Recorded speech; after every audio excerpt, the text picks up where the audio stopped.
Boa noite, telespectador. Boa noite, telespectadora. Está no ar o TV Com Debate.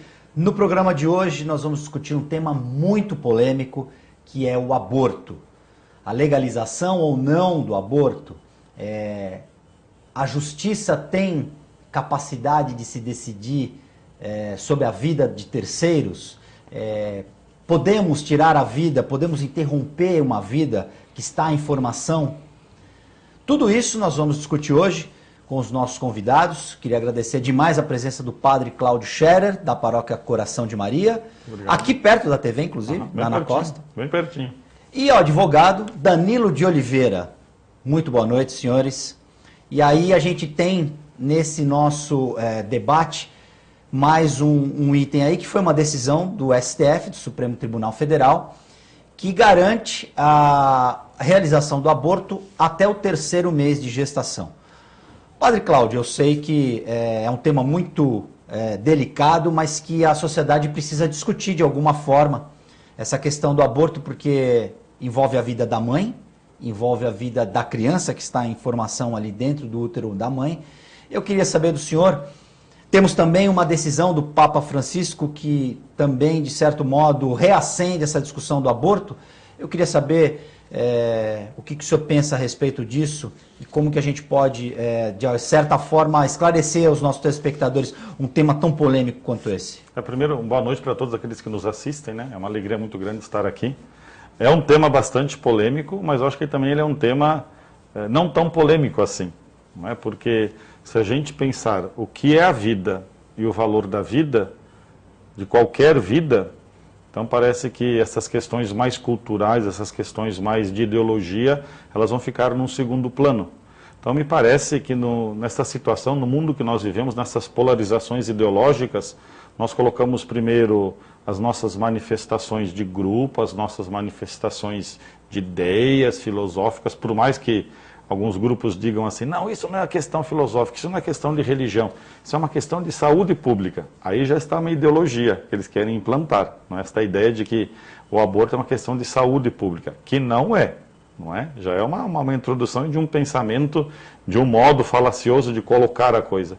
Acho que a questão principal é esta, o que é a vida humana e que valor tem esta vida? Aí, a partir disso, nós vamos entender se os magistrados, se os operadores do direito, se aqueles que trabalham com saúde ou qualquer outro ser humano tem direito sobre a vida de uma terceira pessoa, de uma outra pessoa, não é? Nas tradições das grandes religiões monoteístas, a vida ela é sagrada, né? Para o judaísmo e cristianismo, o não matarás, uma coisa muito clara, não é? Muito clara, não matarás. Nós não temos permissão nem divina, nem social sobre a vida de uma outra pessoa. Nem sobre a nossa própria vida, que nós poderíamos entrar num outro programa que é a questão do suicídio, tão presente aqui em Santos, na nossa região, não é? Então nós não temos direitos sobre a vida. Agora, é claro, esta nossa sociedade, este modo, como nós vamos nos estruturando enquanto grupos, as pessoas dizem, a vida é minha, eu faço o que eu quero, o que não é verdade. Eu costumo sempre dizer, se a vida fosse nossa, ninguém morreria. Não é verdade? Porque é muito dolorido morrer. Então a vida não nos pertence, nós estamos aqui apenas por um período, né? Por umas décadas. Então acho que é uma questão de nós definirmos o que é a vida humana. E se esta vida humana, ela está sobre o direito de uma outra pessoa, não é? Danilo, boa noite. Qual a sua opinião a respeito? E aí eu queria que você também já opinasse em relação à decisão do STF na parte jurídica do nosso programa. Bom, primeiramente, boa noite, Guto, é um prazer revê-lo. Uma boa noite ao Padre Cláudio, é uma honra estar aqui nesse programa juntamente com o senhor e com você também, Guto, um grande amigo que nós fizemos, e uma boa noite aos nossos telespectadores. Eu, particularmente, eu sou contra essa decisão do Supremo Tribunal Federal, que é preciso que nós estabeleçamos primeiro o seguinte parâmetro. Essa decisão ela ocorreu num caso isolado, num habeas corpus, em que se decidiu pelo relaxamento de uma prisão preventiva de um grupo de pessoas ou de uma pessoa que teria realizado o procedimento abortivo. Na fundamentação que resolveu afastar a prisão, foi onde o Supremo, por meio do ministro Luiz Roberto Barroso, um constitucionalista conhecido até por ser moderno, ele teria afastado a incidência do crime de aborto quando ele fosse realizado até os 3 primeiros meses da gestação. Ele usou aí algumas fundamentações, inclusive o que a gente chama de direito comparado, quando ele fez a comparação do Brasil com países mais desenvolvidos, Estados Unidos, a Grã-Bretanha, a França e etc. Nesses países, para o nosso telespectador entender, Danilo, nesses países como é que funciona a questão do aborto? Haveria uma não criminalização do aborto quando ele for realizado até os 3 primeiros meses de gestação. Porém, como eu costumo dizer, toda vez que eu venho aqui nessa casa, que é muito perigoso a gente comparar o Brasil com outros países, porque a nossa realidade, não só cultural, mas socioeconômica, ela é muito diferente. Grosso modo, eu fico com muito receio de que o aborto ele seja, a partir dessa decisão, que por mais que ela tenha sido aplicada, ela tenha ocorrido num caso isolado, ela pode repercutir em outros casos, não de forma obrigatória, não de forma vinculante, mas ela serve de parâmetro. O meu receio é o de que, a partir de então, o aborto ele possa ser utilizado como mais um método contraceptivo. E me parece que a ideia não é essa. Eu não vejo que a nossa sociedade ela tenha maturidade suficiente para lidar com esse tipo de liberação. Eu pego aqui como exemplo a triste estatística santista, o padre Cláudio lembrou aqui do alto índice de suicídios, e eu pego aqui o alto índice que nós temos de doenças sexualmente transmissíveis, porque hoje as pessoas partem da ideia absurda de que, como a medicina está avançada, eventual doença que elas venham a contrair será facilmente resolvida com os medicamentos que estão à disposição no mercado e no próprio Sistema Único de Saúde. Então eu vejo... é um exemplo disso. O HIV é um grande exemplo, os novos casos semanais são absurdos. Então essa decisão do STF, não apenas sobre o aspecto religioso, mas pelo próprio aspecto jurídico, ela me preocupa muito. Eu sou realmente contrário a essa decisão.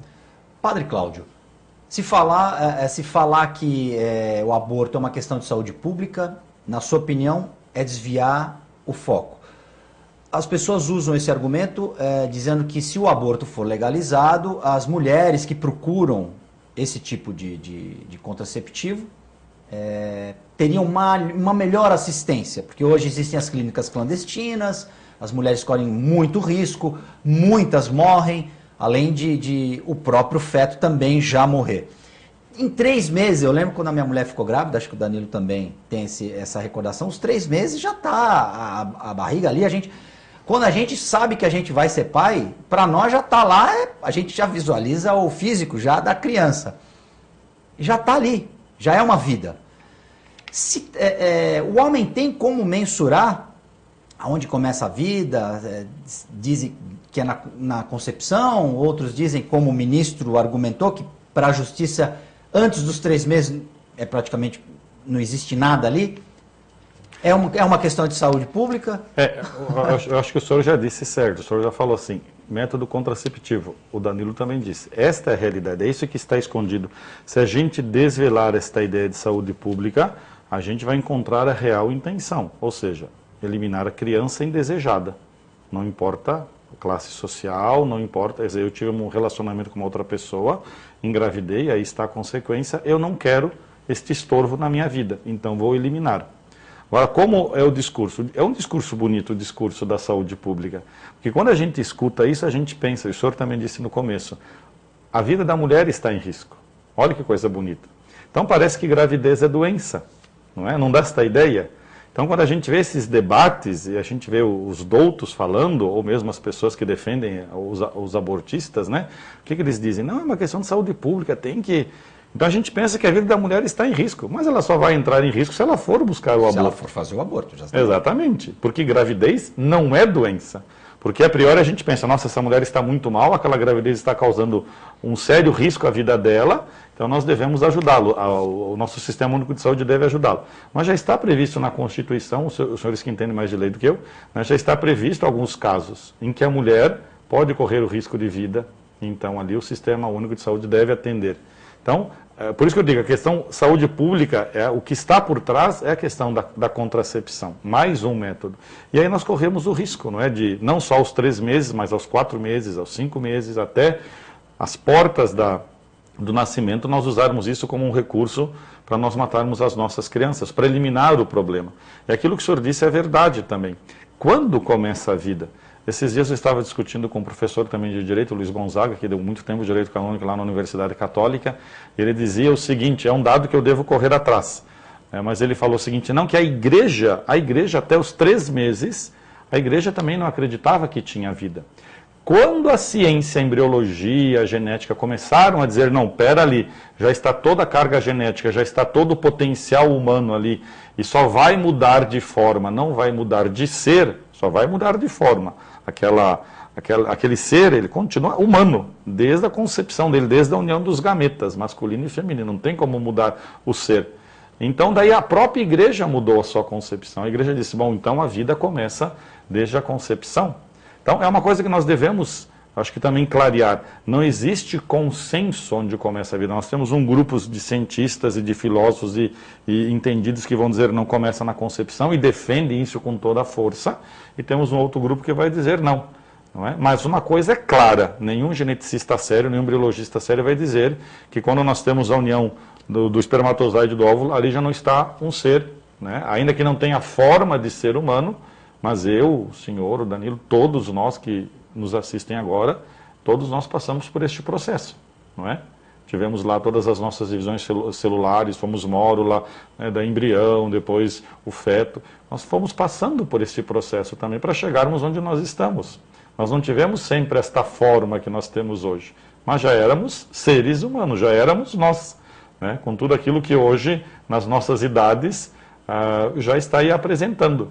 Então, acho que isso é uma questão que nós temos que pensar, não é? E, é claro, quando você não vê... Aqui tem uma coisa que me chama muita atenção também, que eu gosto sempre de dizer. Quando você quer fazer mal para um ser humano, você desumaniza ele, você tira as características humanas dele. Não é? Quem defende, por exemplo, a pena de morte vai dizer o seguinte, não é um ser humano, é um criminoso. Pode reparar. Se nós pegarmos também nos regimes ditatoriais, por exemplo, o nazismo, não eram seres humanos, eram judeus, não é? Se você pegar rótulos você tira a humanidade, você não enxerga um ser humano, você enxerga uma coisa. No caso da escravidão, era um escravo. Exatamente, não é? Não tinham almas, não tinham nada. Por exemplo, na questão também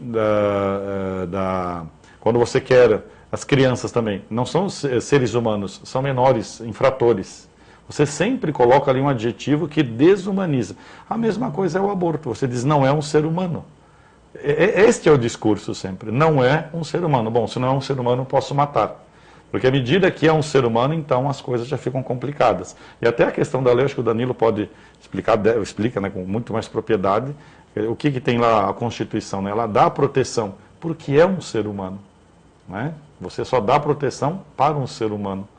Se não é um ser humano, nós podemos matar. Então, por que até os 3 meses? E o senhor disse também com muita correção isto. Você vai pegando nesses laboratórios de anatomia, quando você pega esses fetos de 1 mês e meio ou de 3 meses, você já vê completamente formado. Você já vê a mãozinha formada com 1 mês e meio. 1 mês e meio são 6 semanas. Você já vai vendo como aquilo ali não é um ser humano. Uma das maiores emoções da minha vida foi escutar o coração da minha filha. Exatamente. Com menos de 3 meses, a gente já pode escutar o coração. É uma emoção que só os pais que passam por ela já está batendo ali, já é uma vida praticamente pronta. Só vai passar aquele período que a natureza tem dos 9 meses para ela... Para dar forma humana, essa forma que nós conhecemos. Agora, antes de eu passar para o Danilo, eu precisava fazer essa pergunta. Só uma questãozinha ainda. E uma das coisas mais tristes nessa argumentação também, eu acho, não sente dor. Né? Isso é uma das coisas mais... Para matar, então, não sente dor. Esses dias eu até questionava numa aula e dizia assim, bom, se eu estou anestesiado também, o médico pode me matar porque eu não sinto dor? Percebe? Então, o fato de não sentir dor, de não ter o tronco encefálico, essas partes sensoriais ainda, me dá o direito de tirar a vida.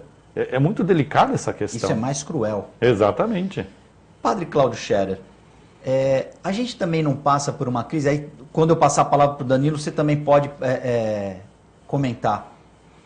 A questão da banalização do sexo e, consequentemente, da gravidez, no começo da tua fala, não pude deixar de prestar atenção, tem um relacionamento e aquela gravidez indesejada. As pessoas não têm que pensar, antes de se relacionar, como elas vão se relacionar, com quem elas vão se relacionar, Porque depois, ou acontece a questão do aborto, ou a criança quando nasce vai ser maltratada, porque ela vai ser aquele estorvo, uma situação que, puxa, atrasou minha vida, como se filho fosse realmente uma coisa tão negativa como eles passam.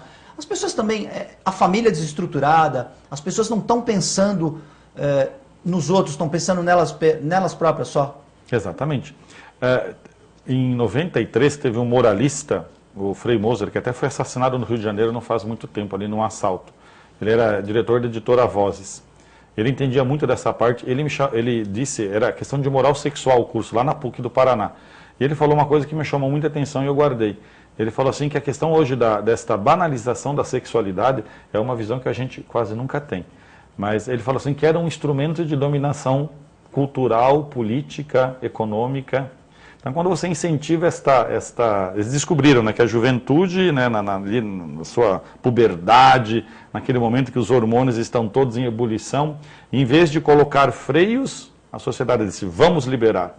Aí você tem uma juventude não contestadora, não cheia de ideais, mas uma juventude apática, uma juventude sedada, uma juventude que pensa só em fazer sexo. Pode reparar. Não é? E aí eu acho que vem essa banalização. Isso foi incentivado ao longo desse processo, dessa liberação da sexualidade. E aí vamos àquilo que nós conversávamos no início, né? Também a questão da grande disseminação do HIV e outras doenças sexualmente transmissíveis. Esta irresponsabilidade. E aquilo que o senhor fala, né? O senhor perguntou, mas temos tantos métodos contraceptivos aí, por que não se usa? Porque a sexualidade está banalizada. Uma coisa interessante que eu conversava esses dias com o pessoal da saúde, eles falavam para mim, eu vou sempre rezar a missa ali numa casa de portadores de HIV da prefeitura, ali onde caiu o avião ali, na Havaí de Abreu. Uma casa muito interessante. E a profissional que está lá, a professora Luzana, ela dizia isto, que o Ministério da Saúde ela já não incentiva mais o uso do preservativo, porque não funciona. Eu achei uma coisa muito, muito estranha isso. E isso foi uma grande discussão, até em termos de igreja, questão do uso da camisinha. E eles falavam que não funciona, que em termos de saúde pública, aí sim, não funciona. O que eles estão procurando fazer? Incentivar a testagem e o uso imediato da medicação, né? Porque eles veem que aí tem mais resultado a questão da cadeia de transmissão, interrompe com mais facilidade. E é verdade, por exemplo, se o senhor for aqui na UPA, aqui pertinho de nós, você vai ver lá que tem cestos e cestos de camisinha. As pessoas têm como não engravidar, não se contaminar. E por que continuam fazendo? Que responsabilidade é esta?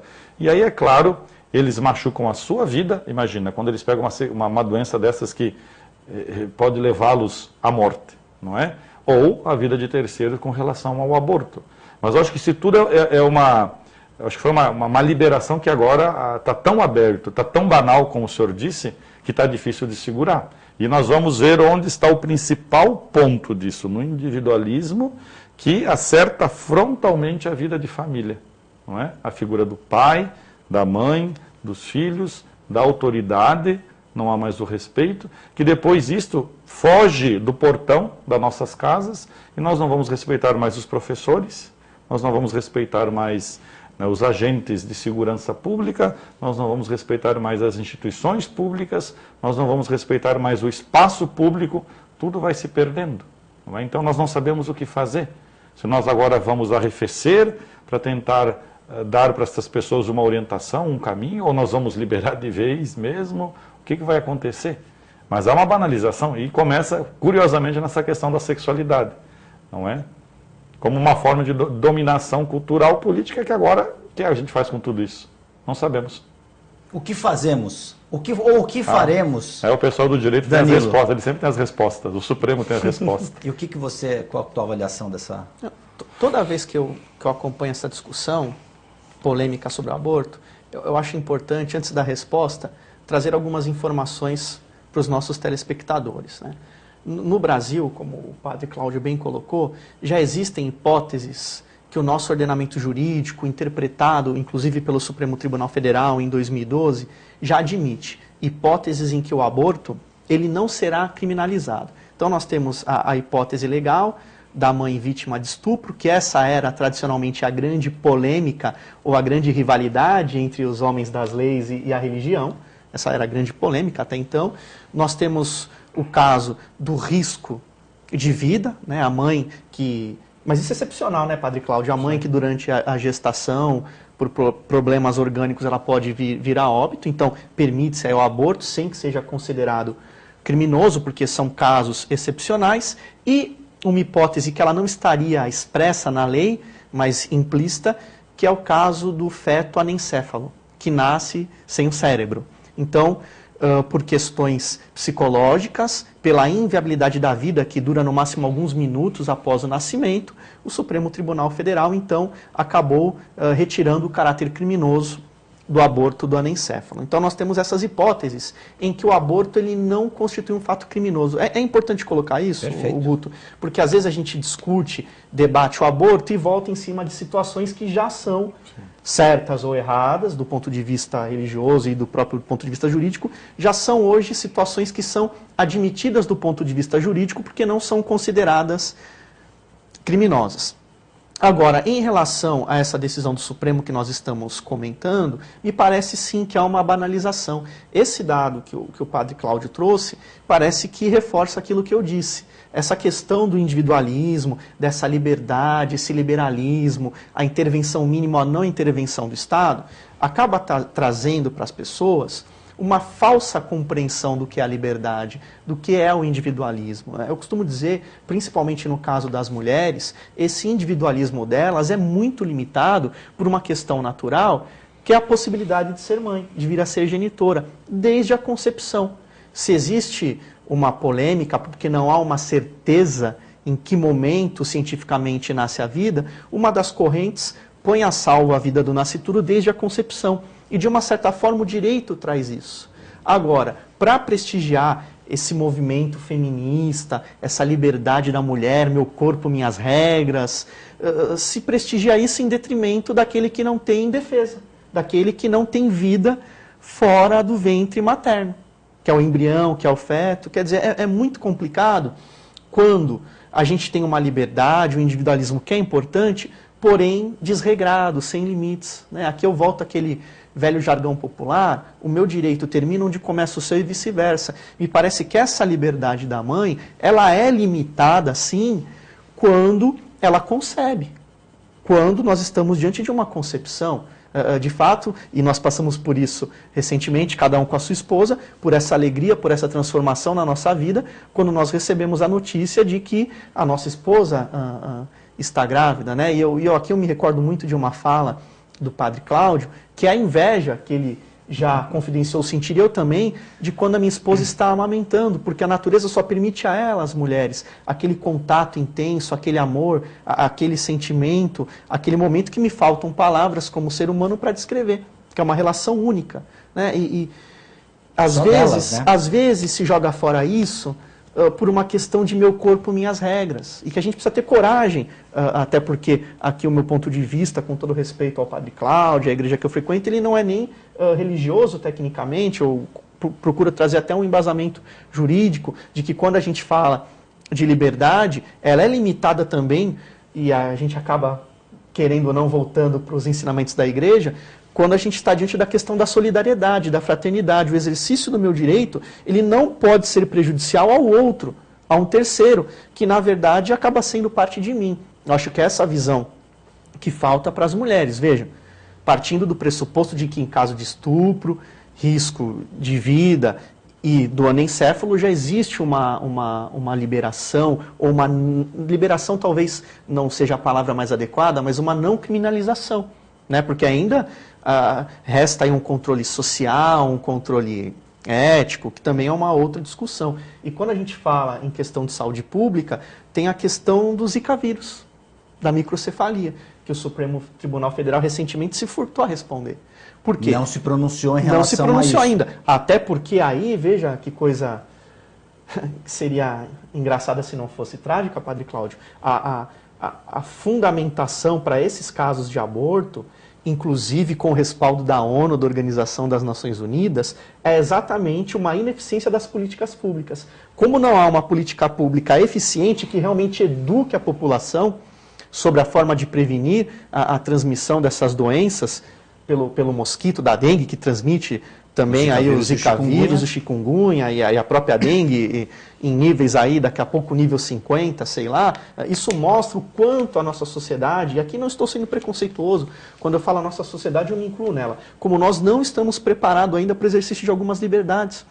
Se nós não conseguimos resolver o problema do nosso lixo, né, e até eu me recordo aqui de uma das falas do Hélio Alite, que é comentarista aqui do programa, esteve aqui recentemente, eu li um comentário dele hoje em que ele fala, olha, nós lidamos com o lixo como se lidava na década de 70. Quer dizer, se a gente não consegue lidar com o lixo, nós temos esse problema de saúde pública, como empoderar, que é o termo da moda, né, a mulher para esse tipo de decisão? Me parece muito arriscado, e aí podem me chamar de preconceituoso, mas me parece que, em geral, nós não temos ainda condições de lidar com essa liberdade e esse tipo de aborto ele vai, infelizmente, substituir outros métodos contraceptivos. Para que eu vou tomar anticoncepcional, usar o preservativo? Já não uso, né, por causa de doenças sexualmente transmissíveis, porque eu sei que tem a medicação que vai resolver, que vai amenizar. Então, para que também que eu vou ter cuidados, ter precauções, se é possível até 3 meses, por um entendimento do STF, não havendo ali uma formação sensorial, não havendo ainda sentimentos, a possibilidade de sentir dor, eu posso abortar. Então me parece que abrir uma porteira no momento que ainda não é o mais adequado. E aqui fica esse registro, porque o verão está chegando, períodos de chuva, depois sol forte, e que a gente precisa desde já tomar muito cuidado com a transmissão. As estatísticas mostram que as transmissões, comparando com o mesmo período do ano passado, já superam, o que é alarmante, muito preocupante. Nós que temos crianças pequenas temos que tomar aí uma série de cuidados. A gente fica de cabelo em pé, porque ao mesmo tempo a criança que tem meses, a pele dela não permite que você use todo e qualquer tipo de protetor. Não pode ficar o tempo todo no ar-condicionado. É realmente um problema sério. Repelente. E que aí sim nós temos uma questão de saúde pública, uma ineficiência das políticas públicas, e nós temos aí esse problemão. TV Com Debate vai fazer um rápido intervalo, nós voltamos em instantes.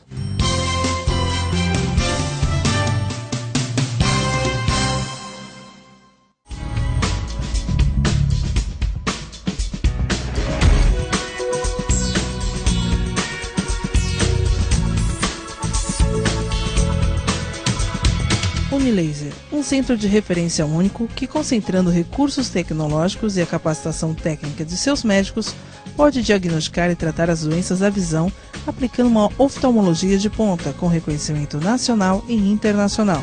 Unilaser, unidade oftalmológica de laser.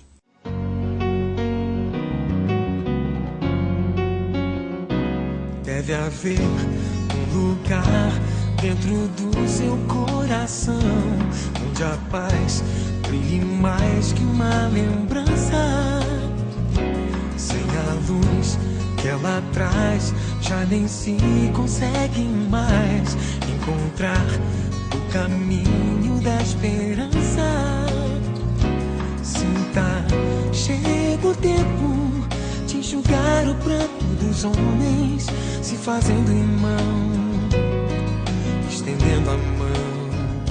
Só o amor, mundo que já se fez, e a força da paz junta todos outra vez.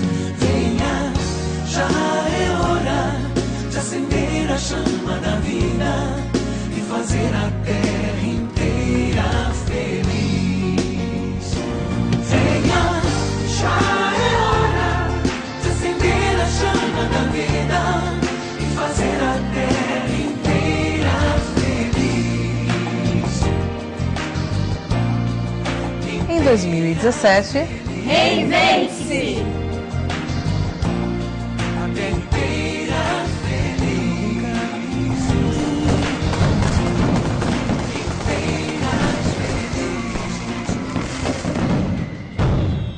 Olá, você gosta de videoclipe?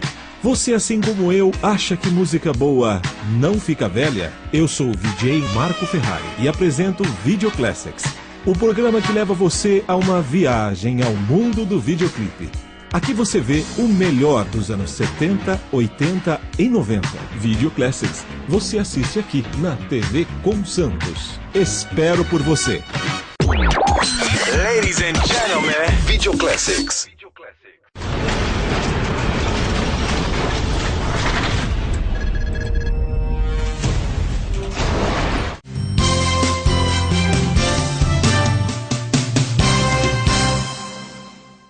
TV Com Debate já está de volta. Hoje nós recebemos o advogado Danilo de Oliveira e o padre Cláudio Scherer, da paróquia Coração de Maria, aqui em Santos. É Vila Matias ali, né, padre? Vila Matias, Ana Costa. Ana Costa. Que, aliás, está com um lindo presépio. Eu posso chamar o presépio ali de tamanho natural ou ele é maior que as pessoas? Não, ele é tamanho natural, Tamanho 1,80 m natural. mais ou menos.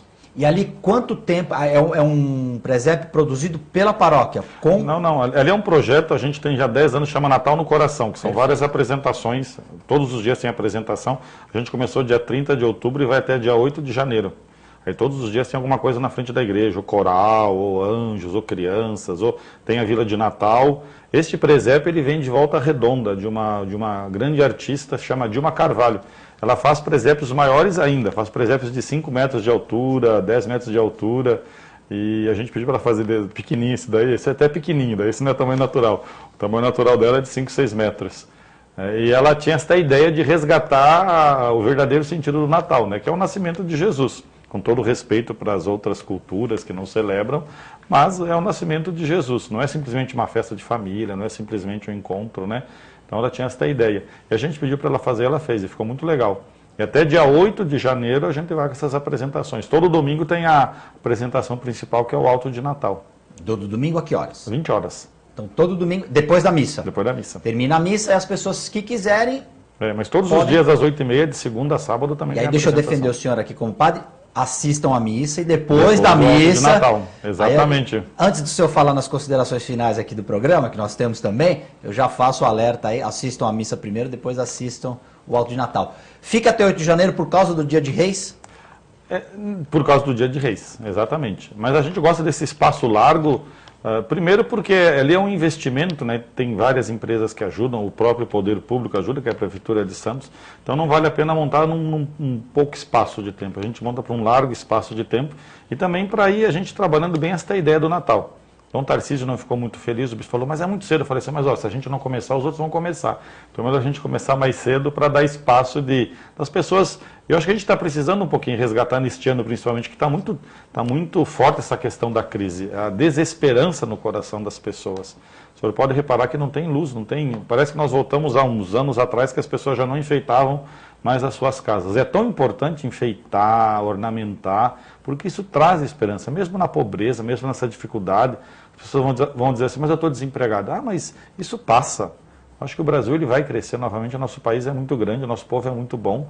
A gente tem que acreditar no futuro que virá. E aí, Padre Cláudio e aí, Danilo, o importante também é a gente se enfeitar por dentro, renovar essas esperanças. A história do nascimento de Cristo é uma história de esperança, de renovação de esperança. Nasceu ali na manjedoura, era humilde e se tornou praticamente um divisor de águas na história da humanidade, né? Antes de Cristo e depois de Cristo. Sem aborto. Sem aborto. E a própria história de Jesus traz um pouco, porque São José recebe a notícia de que a Maria está grávida e ele recebe ali uma notícia, bom, mas e ele não fica na dúvida, ele aceita a Maria do jeito que ela se coloca ali para ele e a história que a Maria conta. São José não aceita? Imagina. Não, São José, ele aceita, Imagina. ele não tem dúvida. Ele tem muita dúvida, ele e ela. O senhor pensa, os senhores fizeram a experiência da paternidade, agora o senhor pega, olha aquela criança lá, o senhor fala assim, não, mas é filho de quem? São José teve que caminhar na penumbra, na escuridão da fé. Eu fiz essa pergunta de propósito para o senhor. Foi na escuridão da fé, não foi fácil. Ele desconfiou. Claro, com certeza, ele e ela também. Nossa Senhora falava assim, mas esse aqui é o Filho de Deus, que é meu filho formado no meu ventre, sim, mas é o Filho de Deus. É uma caminhada na fé. Pegar uma criança e dizer, bom, aqui está meu filho, ou o filho da minha esposa, talvez não seja meu filho, mas é o Filho de Deus também, isso é uma caminhada, os dois sofreram muitos. Eu tive a oportunidade de ir lá e onde Nossa Senhora recebeu, a casa de Nossa Senhora é um lugar onde os arqueólogos, eles têm certeza que era a casa de Nossa Senhora mesmo, não é aquela tradição, mas tem certeza. Tem um registro histórico disso. Ali é certeza que Nossa Senhora morava ali, São José também é a casa de São José. Então eu ficava imaginando aqueles jovens de 15, 20 e poucos anos sofrendo as fofocas. Imagina engravidar 2000 anos atrás em que a mulher podia ser apedrejada se ela fosse traída. Maria já estava prometida para São José. Então você imagina o que aquela mulher sofreu, o que ele sofreu também. Não é? E claro, a Sagrada Escritura ela dá um jeito assim muito legal. Apareceu um anjo, aceita. A gente sabe que não apareceu um anjo, a gente sabe que aquilo foi um processo de amadurecimento e de aceitação.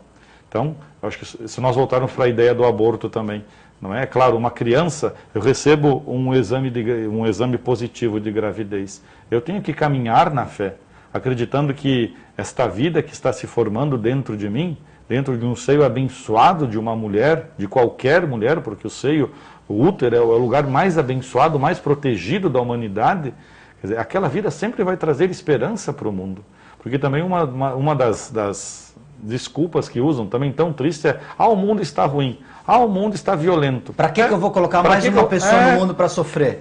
Pelo amor do bom Deus, aquela criança pode ser a grande revolucionária para um mundo melhor, a grande descoberta de tantas coisas boas para que a humanidade... Por que a gente sempre tem a ideia de destruir, achando que o mundo está ruim, sendo que eu também sou o responsável pelo mundo estar ruim também? Não é? Então, São José caminhou na penumbra da fé, Nossa Senhora caminhou na penumbra da fé, na escuridão da fé. Eu acho que uma gravidez também é. Vocês dois também, quando fizeram, né, ficavam preocupados. Vai vir com saúde? Não vai vir mal formado? E mesmo que viesse com qualquer dificuldade, eu tenho certeza que vocês iam acolher essa criança, o filho de vocês, com maior carinho, como tantos pais hoje fazem a experiência fantástica de cuidar de filhos especiais. Sabe, a gente vê testemunhos fantásticos, até esse dia está vendo a adoção de pais que só querem crianças especiais, não querem crianças, né, ditas normais. Esses são muito, esses têm uma grandeza muito superior a qualquer, porque você queria adotar uma criança com deficiência, sabendo de todas as barreiras, e o que mostra também, nessa questão que você falou da criança que venha com alguma deficiência, a gente não escolhe. Né? A gente vai amar como deve amar um pai, amar um filho, mas tem gente que escolhe, né? Olha, eu quero de olho verde, eu quero que nasça eu quero que seja no mês tal, olha, mas se vier, fala como se estivesse falando de um produto, né? Exatamente. Se vier com defeito, eu não quero. Exatamente. E aí... Elimina. Tira, aborta. Nessa questão, hoje a medicina ela já possibilita que os pais saibam se há má formação, se há algum tipo de deficiência, algumas só fica sabendo quando a criança realmente nasce. Como é essa questão, padre? Tem gente que aborta também porque sabe que eis uma questão, a tecnologia ela vem para ajudar ou vem para condenar? Não é? Também essa é uma questão que nós temos que entender. Se a tecnologia ela vem para condenar as pessoas, bom, então talvez nós três aqui estejamos condenados, porque qualquer tipo de tecnologia que nos pegue, por exemplo, assim, pensando em voz alta, já nos condenaria. Não é? Então você tem que entender que o ser humano é um grande mistério. Nós temos que respeitar o mistério de cada um. A vida ela é um grande mistério. Então se uma tecnologia, por exemplo, intrauterina, ela vem para condenar um ser humano, então é melhor que essa tecnologia ela não exista, não é? Porque aí nós vamos chegar à parte seletiva, a questão da eugenia, quem merece viver, quem não merece viver, os perfeitos, os imperfeitos. Isso já foi discutido largamente em vários filmes, já foi discutido largamente na literatura, discutido largamente em tantos teóricos, não é? Do grande perigo da tecnologia ser aquela que vai condenar os imperfeitos e tentar salvar os perfeitos, não é? Onde nós chegaremos? Não sei, chegaremos... E aí quem é perfeito, né? Exato. Quem é perfeito? Quem é perfeito? Qual é o ser humano que é perfeito? O nazismo tentou ir por essa vertente aí, Exatamente. né? Na seleção da raça pura, sendo que a raça é uma só que é humana, né? Então a gente nem teria essa questão de raça. Mas voltamos àquela ideia, né? Quando a gente vê aquelas imagens do nazismo, a gente se escandaliza, porque a gente vê, a gente identifica, né? Os nossos sentidos identificam ali um ser humano. Como eu não vejo a vida uterina, então não é mais um ser humano. Então eu posso matar. Aconteceu uma coisa muito interessante em Pelotas, não sei se vocês viram ontem lá no Rio Grande do Sul, ontem não me lembro, eu li na internet, que um senhor de 50 e poucos anos, ele foi espancado, quase linchado, porque ele saiu, foi fazer compras, e ele estava com o cachorro, tirou o cachorro e amarrou o cachorro atrás no carro dele, na caminhonete, e ele esqueceu o cachorro. E ele saiu arrastando o cachorro. Eu vi esse caso. E foi espancado. Quer dizer, e as pessoas machucaram ele. Quer dizer, não teve culpa. Ele disse assim, não teve a intenção de fazer aquilo. Foi um acidente, esqueceu. E as pessoas elas ficam indignadas com a vida de um cachorro, que hoje chamam de filhos, tristemente, e não são capazes de ter há o escrúpulo, né, o horror de matar uma criança no ventre da sua mãe. Aí é meu direito, minha regra, meu corpo, não é? Que sociedade é essa? E uma outra questão, né, Danilo? Se busca muito mais a adoção de animais do que de seres humanos. Também, infelizmente, mas é que aí entra também a questão burocrática no nosso país. É difícil adotar uma criança no Brasil. Um grande complicador. Eu queria frisar essa questão que o padre Cláudio colocou, esse lado humano que tem faltado, né? E esse exemplo histórico da Segunda Guerra Mundial é muito importante. Nós que, em geral, não temos o hábito de estudar história, de ler história, seria muito importante que o nosso telespectador, que porventura não tem o conhecimento do que foi a Segunda Guerra Mundial, pesquisasse, procurasse. Temos aí diversos filmes, documentários. O que choca é que essa tentativa de encontrar ou de purificar a raça, ela parte de um ponto de partida, de um ponto de vista equivocado. Todos nós temos uma imperfeição. Vocês colocaram isso aqui com muita propriedade, né? Não há ser humano perfeito. De fato, não há.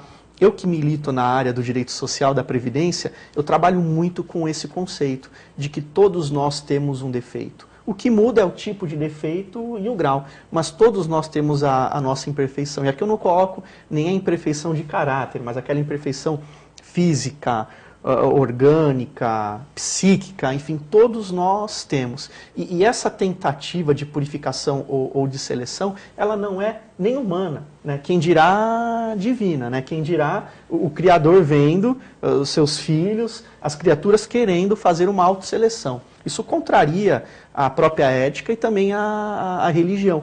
E a Segunda Guerra Mundial, ela assusta, porque quando nós pegamos as imagens dos campos de concentração, nós vemos ali, a grande maioria, judeus, que tentaram tirar o lado humano, o caráter humano deles. O que mais assusta é quando a gente olha para o outro lado, para o lado do agressor. Porque a gente para e pensa, como que um ser humano consegue fazer aquilo que foi feito com um semelhante, com outro, né? Como que um ser humano consegue cometer essas atrocidades com outro? Que é o paralelo que eu faço com o aborto, com a questão do nosso programa de hoje. Tirando aqueles casos excepcionais, que podem ainda eventualmente ser discutidos, como que um ser humano, sob o pretexto de individualismo, liberalismo, essas ideias modernas, pode simplesmente falar, não estou afim, essa criança é indesejada, eu não quero mais contato com o pai, vai me atrapalhar, eu preciso estudar. Quer dizer, isso é uma análise que deveria ter sido prévia. E não naquele momento. E aí você banaliza, porque como o padre Cláudio bem colocou, você esquece que ali nós temos um ser humano, em formação, né? Mas todos nós estamos ainda hoje em formação. Por que não? A vida é um constante aprendizado. Nós, quando defendemos os nossos clientes idosos, quando buscamos uma aposentadoria, seja ela de que tipo for, a gente coloca isso no papel, que é um conceito novo, mas aqui me parece que bem empregado, o de que o benefício previdenciário, ele não é apenas para a sobrevivência, ainda que do idoso, aquele que tem idade avançada, ou do incapacitado, mas também, por que não, para o seu desenvolvimento intelectual, o lazer, cultural, social. Por que nós temos esse preconceito de que a pessoa com uma certa idade, ela não pode aprender, nunca é tarde para aprender? Por que a gente acha que ainda que em formação, após a concepção, não há ali uma vida? Então me parece que essa questão técnica, ela tem que ceder lugar ao lado humano, ao lado humanístico. E que falta, eu até conversava nos bastidores com o padre Cláudio, que ele como professor atua nessas áreas, ministra o curso de PHC e de ética, e essa questão humana falta muito, e é uma preocupação particularmente que eu tenho enquanto professor, de colocar isso para os meus alunos, de que nada adianta o conhecimento técnico, científico, se ele não for usado em prol do ser humano. De que adianta entender de economia, de direito, de comunicação, do que adianta o Guto Brito ser um grande jornalista, um grande comunicador, se ele não usar isso em prol da sociedade santista, da Baixada, em prol do ser humano? Perde o sentido, e foi, em outras palavras, o que o padre Cláudio colocou muito bem. De que adianta uma tecnologia que ela vem não para resolver o problema, não para trazer conforto ou diminuir as dores, mas ela vem para trazer, ou ela vem como ferramenta, instrumento de uma seleção. E vejam, a história mostra o quanto isso é perigoso, né? E aí a gente até falando aqui um pouco de ficção científica, até para quebrar eventual clima pesado, porque o tema é pesado, nós corremos o risco de sermos substituídos pelas máquinas, então. Né? Porque as máquinas, a partir de uma programação, elas não erram. E nós, infelizmente, nós somos, ou felizmente, não sei, nós somos falíveis. Né? O erro é inerente ao ser humano. Agora, essa questão realmente do aborto, da forma como colocada, me parece um grande equívoco e um retrocesso, no sentido de que não há liberdade que justifique a adoção desse procedimento, né? O arrependimento ou aquela criança eventualmente indesejada. É bom lembrar que o ser humano não é uma roupa, né? Que você decidiu comprar na loja de manhã e à noite você não vai querer usar, então você vai descartar essa roupa. E aí você exerce o direito de arrependimento. O meu corpo não vai ficar bem. Olha, ficou legal na loja, mas agora eu cheguei em casa, não ficou legal, não vou usar, né? Padre Cláudio Scherer, eu queria a sua opinião a respeito, já que a gente estava falando de ficção científica do futuro, mas tem muitas coisas que já estão aí. Pesquisa com células-tronco e clonagem de seres humanos. Podemos avançar nessa... O que isso pode trazer de bom e de ruim, ou se é só uma coisa ruim, como você falou na questão da tecnologia que ajuda a se descobrir uma coisa que, na verdade... Deixa eu só fazer um caminho antes. A questão do ministro Barroso, ele falou que citou alguns países. É curioso que nós achamos que esses países são desenvolvidos porque fazem aborto até o 3º mês. Não sei se isso é ser um país desenvolvido. Tinha um professor da Universidade Federal do Paraná, que ele até fundou a Universidade Federal do Paraná na década de 60, Guto. Ele falava uma coisa muito interessante, pelo amor do bom Deus, não quero que nenhum telespectador se ofenda, porque não é uma ofensa, é uma constatação muito interessante o que ele disse na década de 60, sem nenhum preconceito. Mas olha o que ele falou, há 50 anos atrás, ele disse que o mundo seria dominado pelos ratos, pelos muçulmanos e pelos chineses, não é? Simplesmente pela questão da procriação. Então, para essas culturas, né, questão dos ratos, questão da natureza, não tem nada a ver, mas questão de duas culturas fortes em que a família, em que a mulher tem este espaço maravilhoso de dar a vida, chineses e muçulmanos. Ele falou isso na década de 60, isso está acontecendo agora, na Europa. Por que nós temos tanto medo dos muçulmanos que estão aí em número elevado vindo? Por quê? Porque a vida para eles, a família, a instituição familiar, dar a vida, ter muitos filhos, é uma bênção. Para a nossa cultura ocidental é uma maldição. Nós olhamos lá para os chineses, 1 bilhão de pessoas, estamos com medo dos chineses que vão dominar. Mas por quê? Porque dar a vida para eles também é uma coisa positiva, não é negativa como nós enxergamos. Então a gente tem que cuidar o que é uma cultura desenvolvida, que a gente acha, né, que é uma sociedade tão desenvolvida assim, ou não. Acho que aquilo que esse professor disse há tanto tempo atrás tem muita propriedade e começa a acontecer agora. A questão das células-tronco, elas devem avançar este estudo, não as embrionárias, né? A igreja sempre foi contra, apesar de nós já termos perdido lá no Supremo uma outra discussão, foi até um julgamento muito interessante. Que é também polêmica essa questão de se pode ou não usar embriões humanos em certas experiências. Exatamente. Mas veja que ali existia muita questão da vaidade. Tinha aquela, a Maiara Zatz, aquela professora da USP, muito assim, dentro do mundo da academia nós sabemos que tem muitas vaidades. Então tinha um pessoal da Unifesp que defendia o contrário e o pessoal da USP que tinha que ser. A própria professora Maiara, que foi uma das grandes defensoras, hoje já diz, não conseguimos, não está dando certo a questão dos embriões, porque a questão de câncer, questão de outras malformações, ela própria está admitindo isto, né? Eu vi uma entrevista dela esses dias, ela já assim não tão convicta como ela estava no julgamento do Supremo Tribunal Federal. Quando ela defendeu a... Exatamente, porque a ideia são as ideias das células do próprio ser humano, as células adultas, não é? E um ser humano adulto que pode tirar, por exemplo, como é que fala, do umbigo, do cordão umbilical, da medula, tirar desses lugares você pode trabalhar, que existem muito mais resultados positivos, não é? Então naquela época foi um show de vaidades, inclusive o ministro Toffoli, que é irmão de padre, vocês sabem disso? Não sabia. Ele é de Marília, o padre Carlão, fantástico, é irmão de padre, família catolicíssima. Eu conversei com o irmão dele e disse que ele teve que ir lá, foi lá, porque ele era advogado-geral da União. Quer dizer, defendendo o uso, né? Uhum. Então, diz que ele foi lá primeiro no anúncio apostólico e falou assim, meu irmão é padre, eu sou muito católico, mas eu tenho meu dever jurídico diante da nação, diante do Estado. Daí o anúncio falou assim, não tem problema nenhum, faça a sua obrigação porque é ela. Não é? Mas nesse caso ele poderia abdicar? Não, poderia, por convicções religiosas. Poderia, mas não fez isso. Graças a Deus que não fez. Eu acho que ele tem que fazer a função dele. Mas só para ver que naquela época existia um show de vaidades. Agora a própria essência, passado poucos anos, já está dizendo, essa própria professora já disse, já não é mais tanto assim, já não é bem assim.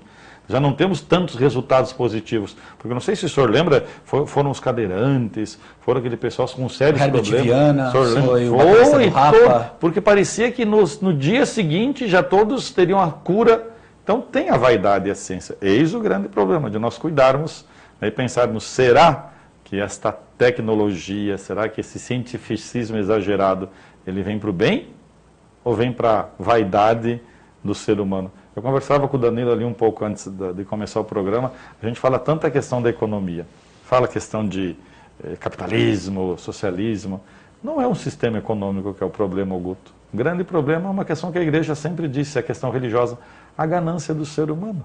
O problema é o ser humano, né? É a ganância. O problema somos nós. Pecado. Por exemplo, assim, não é a questão da ciência, é da vaidade, não é? Você vai vendo que todos os pecados capitais, ele já tem dentro do ser humano como grandes defeitos de fábrica, é aquilo que impede uma vida social justa. E o senhor pode reparar, as sociedades que funcionam são as sociedades que exatamente incentivam o coletivo, incentivam o cuidado com o outro, o zelo pelo outro, o respeito da vida, ainda que, por exemplo, assim, os Estados Unidos, eles me corrijam, mas eles têm muito essa questão da privacidade, mas é uma privacidade coletiva, porque se o outro ali do meu lado está precisando, prontamente aquela comunidade vai ajudar, aquela comunidade vai ajudar aquele que precisa. Duas palavras que eu ia colocar para você. Comunidade, que é uma palavra que vem do Evangelho, e também a companheiros. Exatamente. Né? Que muitas pessoas atribuem aí aos socialistas, comunistas, mas é estar em conjunto e dividir o pão. Esses dias eu vi uma coisa, o Danilo pode falar que o princípio da nossa previdência é o princípio da solidariedade. Gente, isso é uma coisa belíssima. Quer dizer, eu, por hora, posso contribuir para aquele que precisa. Depois, aquele que vem atrás vai contribuir para o que eu vou estar precisando. Vocês deviam falar mais essas palavras bonitas, pessoal do direito. É que, se o padre me permitir, infelizmente, no Brasil, o princípio da solidariedade ele é um pouco mal interpretado. Foi deturpado. Foi usado é uma solidariedade que é de alguns para com todos, não é de todos para com todos. É uma pena. Não é uma solidariedade coletiva, é seletiva. Um rápido exemplo, né? Hoje se discute a reforma da Previdência e nós temos as renúncias fiscais que trazem um impacto negativo para os cofres da Previdência enormes e algo que nem se pensa em discutir. Mas a essência da solidariedade, se a gente pensar aqui na questão religiosa, nos próprios direitos humanos, que tem muito dessa questão do cristianismo, do catolicismo, a ideia é essa, e sem querer ser repetitivo, mas eu acabo me sentindo forçado a voltar nesse ponto, até com base no que o senhor colocou, padre. A gente tem essa ideia de que alguns países são desenvolvidos, né, a partir de algumas liberdades que eles conquistaram, mas a grande questão, e que eu bato muito nessa tecla, até para que a gente olhe, como o senhor alertou, para essa questão da família, que é uma base. Né? Qual que é a base da fraternidade? Puxa vida, é a família. Né? Qual é o ser mais próximo de nós? É o nosso familiar. Para que a gente possa olhar para isso, a gente tem que entender que a liberdade, que o individualismo, ele tem limites. Então, hoje, a gente costuma ouvir muito jovens, adultos, idosos, todo mundo aqui fala em direitos, né? Hoje, com o acesso à informação, todo mundo, de uma certa forma, conhece, ainda que não de forma completa ou correta, mas sabe os direitos que tem. Só que o que a gente ainda não aprendeu é que o nosso direito ele não é ilimitado, e o limite é o outro. Né? Então, essa ideia de fraternidade, de comunidade, de companheirismo precisa ser melhor trabalhada. Né? Eu vou pegar aqui um exemplo jurídico. Né? Nós temos hoje a livre iniciativa como um dos fundamentos do nosso país, da República Federativa do Brasil. Então, para um capitalista puro, ou para um liberal puro, alguns vão falar de Adam Smith, mas ele nem é tão liberal puro assim. Verdade. Nossa, essa ideia é puramente capitalista. Só que o que a gente esquece é de fazer a leitura correta. Porque o fundamento da nossa república é o valor social da livre iniciativa, não é a livre iniciativa pura e simples. E essa é que é a grande dificuldade que o ser humano tem, de trabalhar, de harmonizar conceitos que parecem ser diferentes. A questão do capital e a questão dessa fraternidade, dessa comunidade. Eu não tenho aqui a receita, eu não saberia dizer qual que é a fórmula para que se harmonize isso e se conquiste esse ideal, para que esse fundamento seja efetivo. Mas me parece que é uma concepção, porque não um idealismo ou uma forma de interpretação, que a gente tem que dar a ideia de valor social, o reflexo social daquilo. E a gente acaba muitas vezes não pensando qual que é o reflexo dessa minha conduta na minha vida e na vida do outro, né? Eu brinco muito que o dia que eu fizer ainda muito mais sucesso, porque hoje já estou aqui muito feliz com o Guto, mas o dia que eu for, sei lá, num Jô Soares, enfim, num entrevistador norte-americano, eu vou dizer que o segredo do sucesso é me colocar no lugar do outro. E é verdade, toda vez que a gente olha para alguém e se coloca, eu imagino que o Padre Cláudio faça isso, não apenas os altos de Natal, mas as missas são muito bonitas e nos reacendem a esperança, em que pese eu falte bastante, né, Padre? Peço aqui o seu perdão, mas isso é a prova de que não sou perfeito. O senhor vai dar o perdão aqui pela televisão, está perdoado. Mas pública. Todas as vezes que eu vou, realmente, a didática, a explicação, tenho certeza que o Padre Cláudio olha para cada um como se fosse ele mesmo, um parente, um ente querido. E isso muitas vezes falta, né? Não querendo dizer que eu seja perfeito, a gente erra. Mas às vezes falta essa visão de olhar para o outro e falar, puxa vida, eu vou tratar esse outro como eu gostaria de ser tratado. E a gente pode trazer isso para o nosso tema, né? Você já pensou se nós tivéssemos sido abortados? Ou fruto do abortamento, né? Ou não pudéssemos opinar numa decisão que seria o nosso destino. Eu não vou citar nomes, é claro que hoje a medicina está muito mais avançada, mas o médico é ser humano e ele erra, às vezes até na interpretação e no uso da tecnologia, mas eu conheço muitos casos de pessoas cujo médico havia condenado a sua vida, a sua formação, cujo médico disse para a sua genitora que aquela vida era inviável e que ele indicava um abortamento. E são pessoas que estão aí, graças a Deus, vivas, com defeitos, como todos nós, mas que estão aí, inclusive, dando à luz. Ninguém é perfeito, perfeito só Deus, né? Com certeza. Essa entidade superior que cuida de todos nós. Padre Cláudio Scherer, algum aviso lá da paróquia que o senhor queira dar para os nossos telespectadores? Eu só gostaria de dizer o seguinte, não existe lugar mais sagrado, Guto, do que o ventre de uma mãe, o útero de uma mãe. Esse é o lugar mais sagrado que existe na face dessa terra. Eu acho que nós temos que incentivar a nossa mulher brasileira a ser mãe também. Porque a gente incentiva muito a ser política, a ser apresentadora, a ser uma profissional. E ninguém fala que ser mãe é a maior bênção para uma mulher. Com certeza. Que a minha mulher, Maria Conceição, também, essa é uma mãe nota 1000, sempre quis ser mãe. Obrigado por ser mãe da minha filha. Danilo de Oliveira, muito obrigado. Voltarás mais vezes aqui, com certeza. Padre Cláudio Scherer, muito obrigado.